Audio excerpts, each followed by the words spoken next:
Hello everyone, my name is Gabriel. Today I'm representing group 9 from our English 5 class. We are doing a presentation today about consulting, and we're not only going to talk about what it is consulting, but also how it works, and we're going to show the sales process from the junior enterprise inside Unify Junior. They work with business administration projects and also production engineer projects. So we're gonna see how they do their sales process, and also by the end of the video, we're gonna have two guests that we made interviews with. They're gonna talk about their daily work at the consulting segment, and also how important English is for them on their daily basis. So let's go to the video. See you later. Hey, so now that you guys know what we are talking about today, let's go to our presentation. So, as I said before, we are the group 9, and our members are Bianca Vaz, Gabriel Lachinsky, Júlia Guimarães, Michele Souza, and Vitória Abirich. So now let's see our agenda. Our topics for today are, as I like to say, our presentation highlights. So first of all, we had our introduction. You guys saw me. I was showing my face while I was talking to you guys, giving you guys the introduction. And for the next topic, we're going to talk about what is consulting and how it works. We'll show you guys a brief definition of what it is. Going forward, we're going to talk about consulting inside the university, how we have each time more and more junior enterprises inside our universities working as at the consulting segment, and providing the companies and the people from their communities consulting projects that they would not be able to pay for it if they would look for a experienced consultant. So done that, we're gonna talk about our junior enterprise inside Unify Junior. They are the junior enterprise inside IEPG, our institute, and they work directly with our subjects of study, which is business administration and production engineer. As we talk about that, we are going to the sales process, an overview of their sales process. We're gonna see how it works, which steps there are, what is important, what you should keep in mind when you're gonna sell something. And after the overview, we're gonna see the step by step. So we're gonna take a closer look in which step. We're gonna talk about a little more about each step. We're gonna see how they work, what they do, what is important to keep in mind. And as we finish this, we go to the project management. So we saw the project. Now what? How it works? How is it gonna be executed? So it is important to keep that in mind so you can sell projects that are deliverable and real. And after we've done that, we go to our final block, our final topic, which is the interview with our guests. Keep tuned and see you later. Hi everyone, I'm Victoria and I'm going to talk about what is consulting. So, according to the Oxford Dictionary, consulting means engaged in the business of giving expert advice to people working in a specific field. In other words, a consultant is someone who has some level of expertise that a particular group of people find valuable, and people within that group are willing to pay the consultant to access their expertise. And here we have a little joke about the definition of a consultant, which says that a consultant is someone who does precision guesswork based on unreliable data provided by people with questionable knowledge. So that's really what it happens, because everyone expects the consultant to do magic and solve the company's problems at any cost. But how consulting really works? Basically, the consultant or the consulting company is hired by another company to solve their problems. And the problems is what defines the objective and which consultant is going to be hired, since it searches for an expert on the field to give advices. Given the market and the world situation, the most searched areas for consulting are finances and digital sales. Thank you, Victoria. And now let's talk about the consulting segment inside universities, more specifically inside Unifei. Today at Unifei, we have the number of 10 junior enterprises, and they cover all of the graduation courses. So students on their who are coursing their graduation, they can get on board of those junior enterprises so they can have extra classroom experience. Uh, those junior enterprises work with consulting on their graduation courses. So if you are a business administration student and you want to have an extra classroom experience about consulting, the place to be is inside a junior enterprise.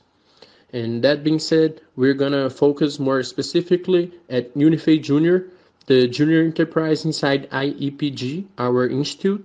And as I said on our introduction, they work with business administration projects and production engineer projects. As we go forward, we're gonna see their sales process. So let's go.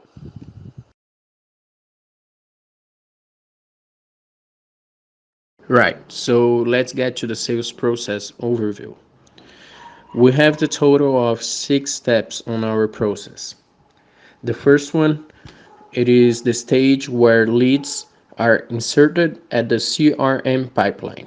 So what are leads? Leads are prospects, the potential clients, people that we might have a successful sales process. And the CRM is a model of customer management where we know exactly where they are at the sales process, so we can know how they are, uh, what are they doing, and which stage they are, what we should do next to get the sales done. Next, we have the first active contact. So after we have the lead and their data, their contact info, we make the first contact. And this first contact is a very, very important stage of the sales process because it is the first impression we give to the client. Obviously, he might know us from before because of marketing campaigns, but the first active contact is very, very important because it is the first time we actively speak to the client. So it's the first time we're gonna have a direct contact with them. So it is important to be a very good contact. That the person that is going to do the talking is prepared. As we make the first contact, we need to have 2 main goals in mind.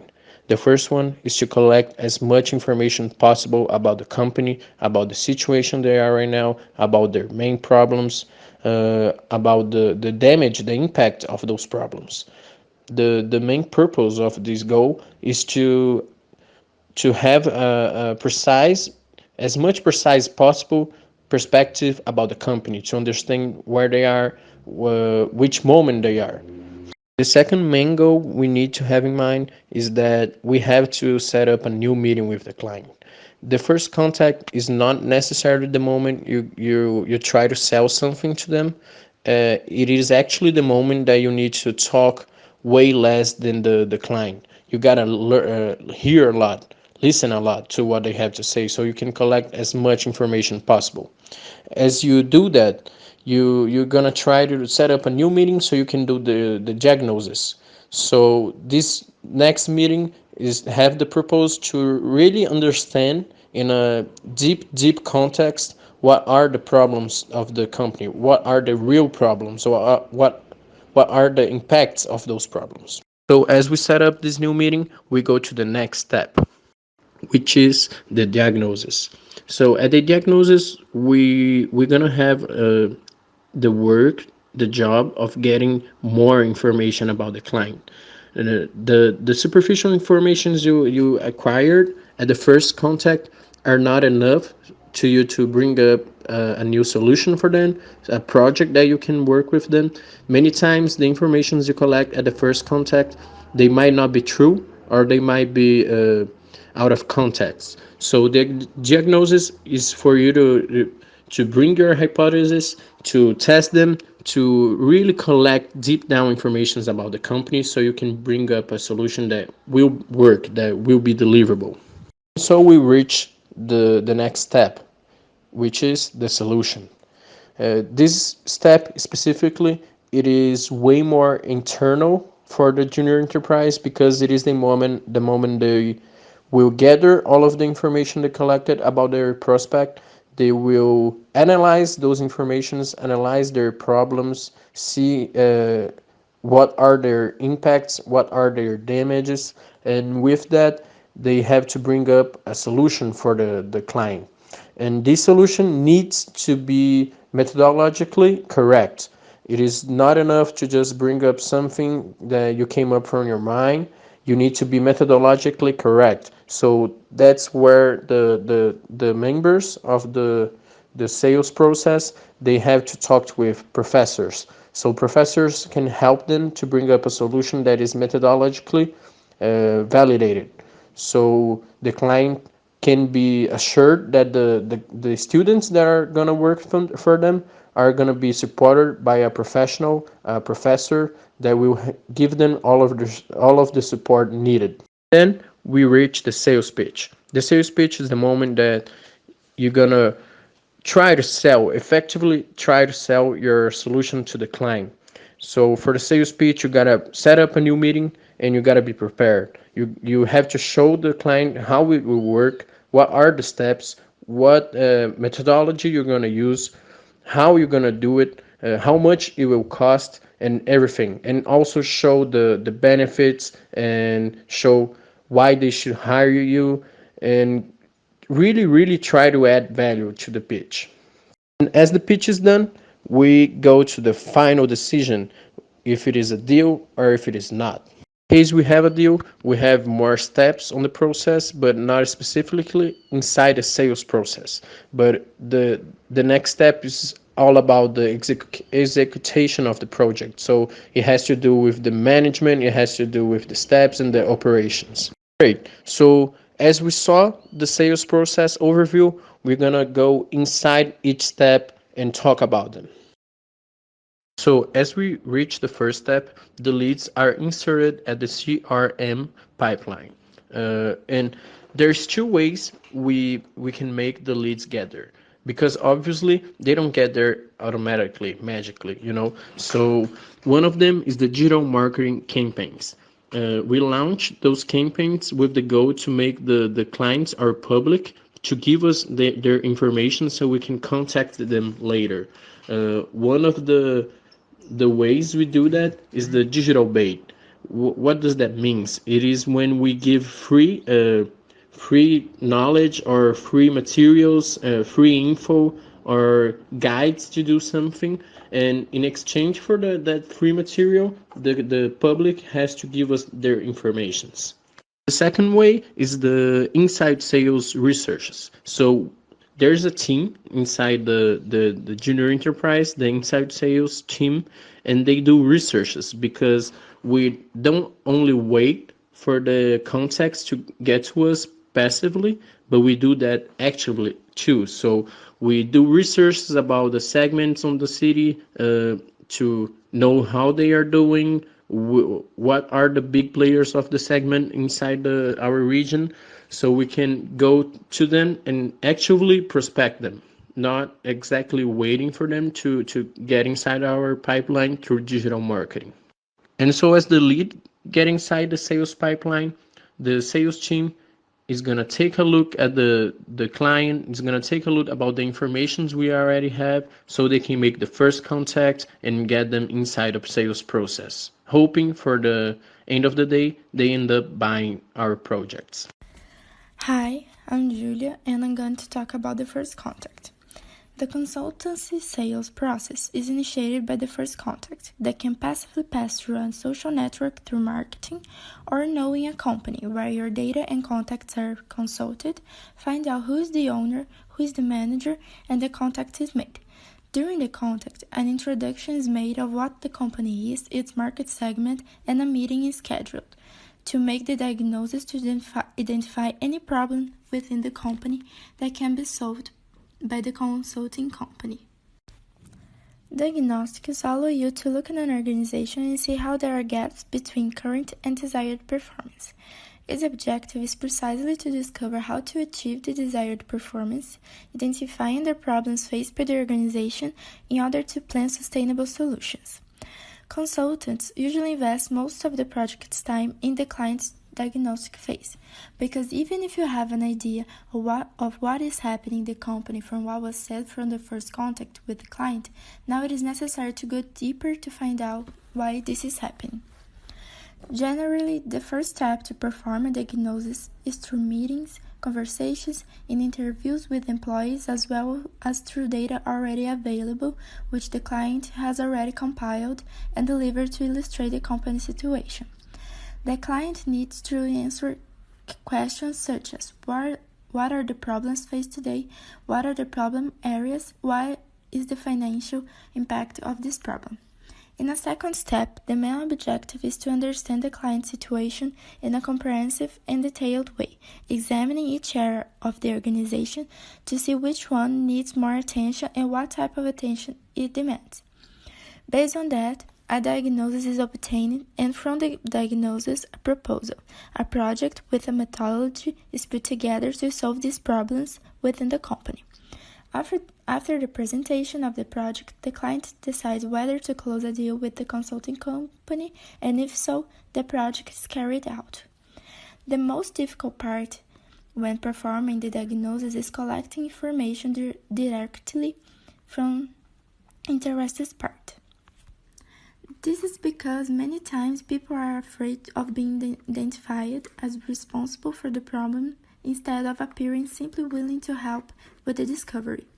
Another tricky point is to separate what is important from what is unnecessary. This is often a lengthy process and often a frustrating one.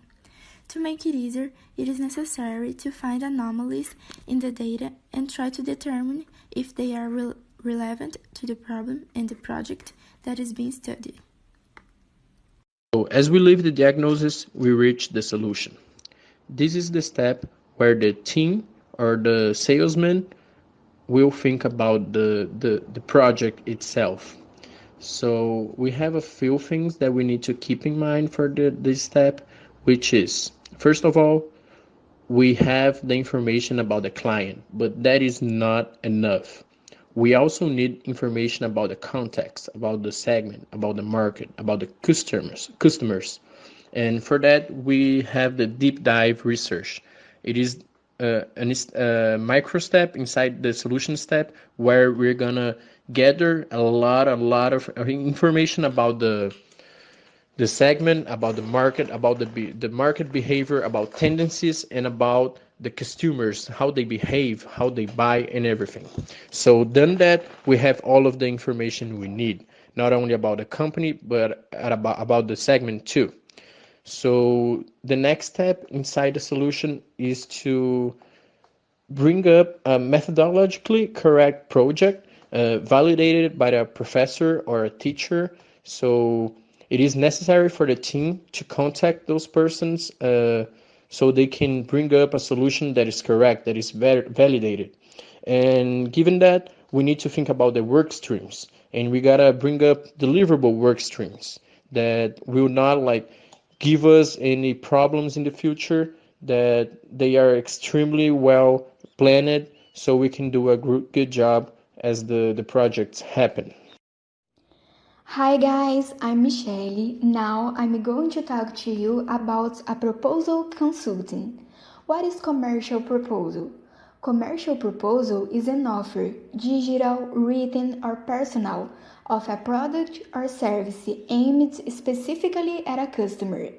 This proposal should include a description of what will be done, how the execution will be organized, and what are the values involved. A proposal must be complex, big, with difficult words, right?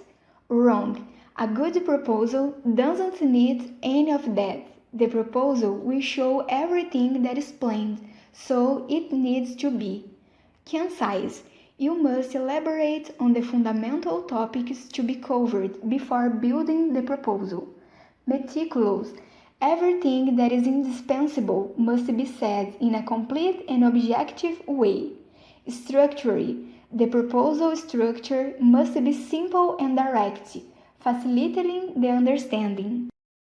Now, I'm going to tell to you 7 tips for making a good proposal. Project objective. You need to have a well-defined focus. There is no secret, yet many proposals are vague, without making it clear what the desired target will be for the project in question. For that not to happen, you need to pay attention to 3 factors. Essence of the project. The consultant's proposal must justify the reason for the project, the main cause it will address, and what will be the result delivered. Straight to the point. You should have a few words without messing around. Focus on the problem presented by the client and the results of your analysis. Project framework. Present the framework that is linked to the central objective to determine the success of project. Schedule. Stipulating dates to deliver each stage of the project is critical to success. Without dates, there is no commitment and dedication completely, because human beings have a natural tendency to procrastinate, leaving everything to the last minute, right? It is important that there is an engagement during the project, and to ensure this, the schedule must be strictly followed in order to meet the stipulated deadlines. To do this, divide your project as planned, staged or deliveries, and display its duration and chronology using a Gantt chart to facilitate understanding. Problem analysis. There is the time to objectively show the analysis done to conclude which project should be executed. There is a critical and decisive moment for the sale of the project. The proposal needs to be clear and convincing. Both content and form matter. Use diagrams and flowcharts to display the points. Take advantage of the tools you have already applied. It is possible to observe to make the proposal clear. Visually speaking, it is extremely important to stratify the data so that everything that has been analyzed is stratified.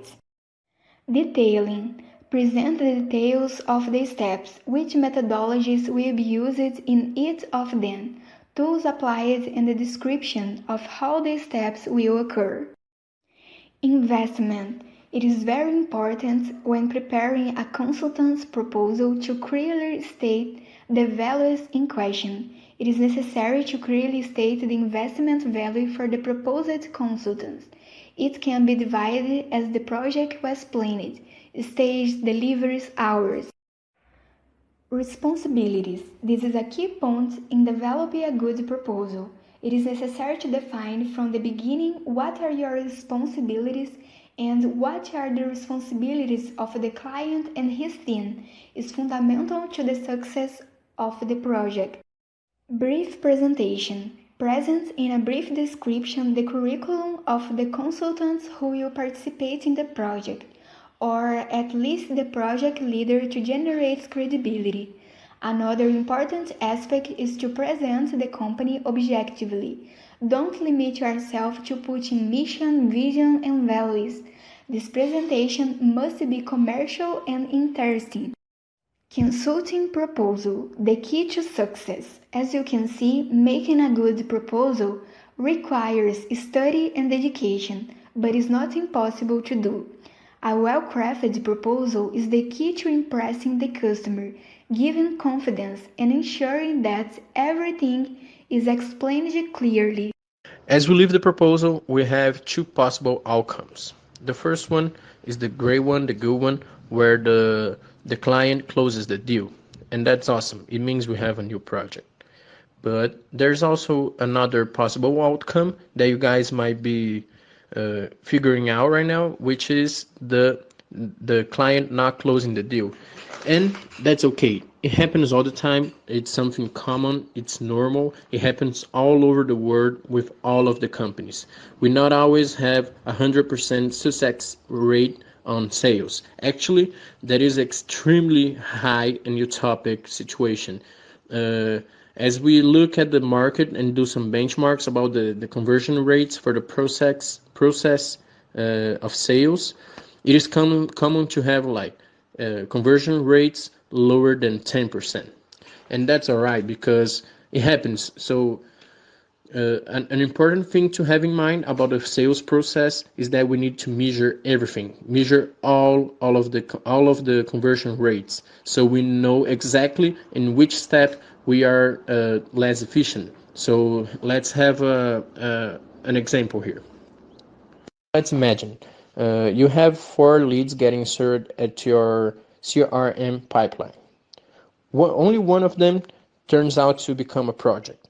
So we have 25% of conversion rate from leads to projects closed. And that's a good conversion rate, but that's not the main focus here. The main focus is imagine 2 of those leads didn't turn out to set up meetings for the diagnosis. What does it mean? It means we have a 50% conversion rate from leads to diagnosis. And that is bad. That is not the ideal situation we have, because it means we are not being effective on the first contact. It means we are not doing the first contact in the best way possible to engage the clients in the diagnosis. So here is the importance of measuring all of your steps, measuring all of your sales process, so you can know exactly in which step you're not efficient and why, and you can bring up hypotheses or try and test new tactics or new strategies for sales and see if it gets better. So as we measure everything, we have data, so we know where we are not doing something right, so we can get better. So basically, that's the main focus of measuring everything, and that's the importance, because only measuring, only knowing the data, only having this data in hands, that we can propose plans of actions which will actually work. Because once we make decisions based on only on our biases, we are very probably doing a mistake. As everything is said and done, we now enter our last block of the presentation. So for this final moment, we brought 2 guests to give us interviews about their daily work routines on the consulting segment. We will talk with them about their challenges, how important is to speak English in their positions, what are their challenges, and many more stuff for you guys. Now it's time for us to introduce you guys to our guests. The first one is Carolina Montesi. She is 24 years old and works at Visagio. Hello everyone, my name is Victoria, I'm part of Group 9, and in this part of the video I'm going to do an interview with my sister Carol Montesi and ask her some questions about working as a consultant. Hello Carol, how are you? So I'm going to start the interview, and the first question is, when did you start working as a consultant? Hello, my name is Carol Montesi and I work as a consultant for 3 years, since 2017 when I was an intern. And in what company do you work right now? I work for Visagio, a Brazilian management consultancy that has projects in different segments like banking, mining, oil and gas, retail and services. How is your routine working as a consultant? Well, my routine depends a lot on the project. So trying to summarize it, we need to create value to the client. So depending on the project, we need to map a process, we need to make some analysis, we have to create some tools, anything that aggregates value to the client and solve the problems of the client. Also, it's very common in my routine to have meetings with my team or meetings with the client, with the stakeholders of the company. So, in the position you are today, how important it is for you to speak English and other languages? Well, English is very important in my routine. I think for two reasons. The first one, I think as any other company, in consultancy, when you need to search for information, for news, for an article, for video or audio content, when you search it for it in English, you can find many good materials that sometimes you don't find searching for it in Portuguese or other language. So it's very important to know English to get access to that information. And in consultancy, sometimes you need to get information with other consultants from other offices. So when you have to talk to someone from other office, you also use English or other language to do it. The second point is talking specifically about consultancy. It's that when you know how to speak English and you understand it well, you can communicate in English, there are more opportunities for you. So as an example, I can tell you that the last year I was working in Peru, here in South America, but I also used not only Spanish but also English because it was a French company, so we communicated every week with the client in France, talking in English with Indians and French people and also the Peruvians and Brazilians, always in English. And now I'm here in Brazil, but I also have many meetings in English and in Spanish because I'm working with people from other countries in this new project. So it's very, very important to get information or to give you many other opportunities in working. And besides knowing the languages, how hard it was for you to get to know the vocabularies? I think the main issue about the vocabularies is to learn the words from a segment. So if you're working in mining company, you need to know the word specific for mining. If you're working in a bank, you need to know that specific vocabulary, not just in Portuguese, but also in English. But in general, in consultancy, many specific vocabulary from the consultancy world is not very difficult to know because we use a lot of terms in English when you talk in Portuguese, so we don't have a translation, so we are already used to specific terms in English. Was it hard in the beginning to adapt to the new vocabularies? Yes, in the beginning it was a little bit difficult to adapt to the vocabularies, but we get used to that soon because you use it a lot, and as I said before, you use the terms in English also when you're talking in Portuguese. And to finish our interview, I would like to know if you have any tips for those who want to work as consultants. At last but not least, for the ones who are thinking about working in a consultancy, try to study a little bit about companies, how they work, how they do their jobs, what they do that is different, and in this moment, how they are working in the crisis.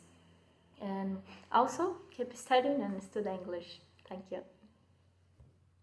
So that's it, Carol. Thank you very much for your time. And everyone, I hope you enjoyed this video and the interview. And see you very soon. Bye bye. And our second guest is Romeo Neto. He is 28 years old and he works at Pulse.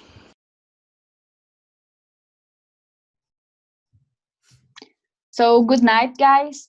Today I'm going to interview Romeo, who will talk about consulting for us.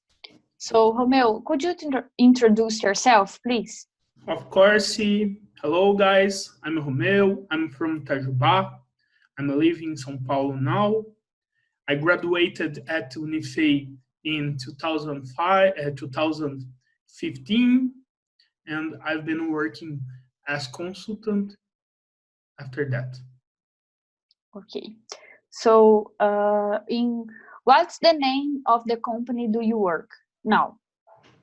Actually, I've been working in Experity Group. There are 5 companies inside the group, and I've been working at Pulse now. And so, what's the focus of Pulse in terms of segment? All of companies in the group work with CRM solutions, customer relationship management. There are different kinds of solutions, and each one work with one or more solutions. Specific Pulse works with management of field teams, Salesforce, and and we also have worked with machine learning and trade marketing. Okay, so it's a lot of things to consulting. We have And three major products like mobile online app and web platform and the machine learning to help our clients. that's nice. And so, what are your main customers, clients? Specifically, the ones that I've been working are Avon, Ipera Pharma, Untex Global, Kenner, and Covolan. But we have more than 10 clients today. Oh, okay. And most of them, it's global, isn't it? Yeah, most of them Multinational. are global corporations. Okay.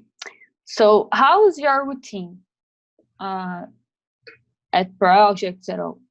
The company routine, basically we work with projects.